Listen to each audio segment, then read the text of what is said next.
اتر پردیش میں ایک بچے کی پیدائش ہوئی ہے جس کے جسم پر نصف حصے سے زیادہ بالوں سے ڈھکا ہوا ہے۔ ذرائع کے مطابق ضلع ہردوئی میں ایک بچہ پیدا ہوا ہے جس کے جسم کا 60% حصہ بالوں سے بھرا ہوا ہے۔ بچے کی پیدائش کے چند گھنٹوں بعد یہ خبر سوشل میڈیا پر تیزی سے وائرل ہوئی۔ بچے کے نصف بدن بالخصوص پیٹھ پر گہرے سیاہ اور دبیز بالوں کی پرت چڑھی ہوئی ہے جس کی تصاویر اور ویڈیو سوشل میڈیا پر تیزی سے وائرل ہوئی ہے۔ بچوں کے ماہر ڈاکٹر اکرام حسین کے مطابق مذکورہ بچے کو جلدی مرض لاحق ہے۔ اس بیماری میں جسم پر غیر سرطانی اور گہرے سیاہ رنگ کی جلد ہوتی ہے جس پر رنگ والے خلیات یعنی میلانوسائٹس ہوتے ہیں۔ تاہم اس جلد پر بال نما جیسی ساختیں بھی ہیں اور دور سے دیکھنے پر انہی بالوں کی ریشوں کا گمان ہوتا ہے۔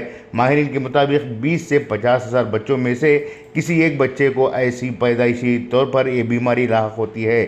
اس کے شکار افراد کی جلد پر جلن اور چبھن کی شکایت عام ہوتی ہے۔ ماہرین کے مطابق یہ مرض جان لیوا نہیں لیکن ایسے افراد کو کینسر کا خدشہ رہتا ہے۔ بیورو رپورٹ انقلاب نیوز، نئی دہلی۔